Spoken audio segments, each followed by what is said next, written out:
Kia ora, and welcome to another episode of Heapy's Tips and Tricks.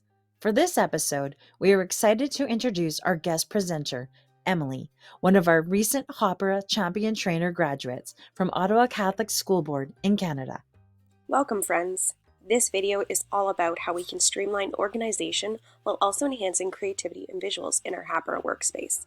Let's take a look, shall we?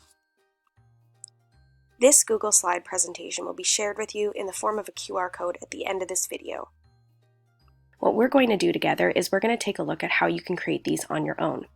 What I suggest doing is going from a card that you've already made before. I'm going to use task number 1, and I'm going to copy this slide. I'm going to insert it into my presentation, and then I'm going to modify it. So say I want to make a task number 2 card.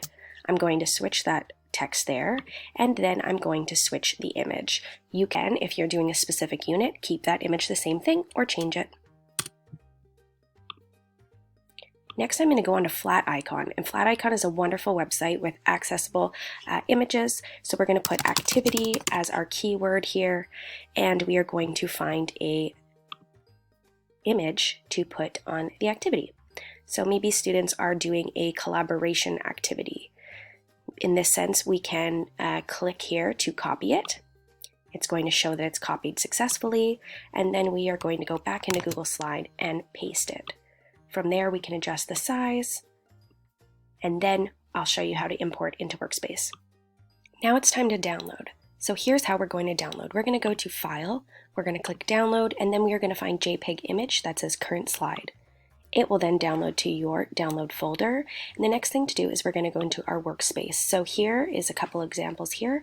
I'm going to upload this image to the task number 2 card. Make sure that you upload the image before your file, or else it will not let you edit your card afterwards. You also want to make sure you have a title, and then your image will appear.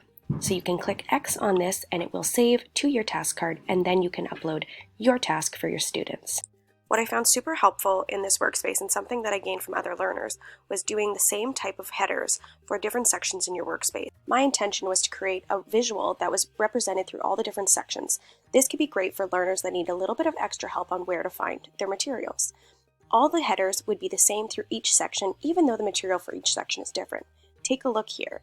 We've got the star here for the learning goals, the 1, 2, 3 for the steps to complete, and you would see the exact same thing in the next section of the workspace. This can be great to dedicate a little bit of extra time and direct your learners in a more manageable way so that they don't feel overwhelmed while going through your workspace. And finally, I'm a French educator, so I wanted to show you just a few example headers that I have used in workspaces. You can see the visual is super attractive. We can draw kids to keywords not only in the title but also in the image, and we can give them an idea of what they're going to be working on based on what the image is showing. So I think this is great for visual learners, and it kind of makes it fun for the teacher too. When you're having fun and you're showing that joy to students, it encourages them to do that as well. And there you have it.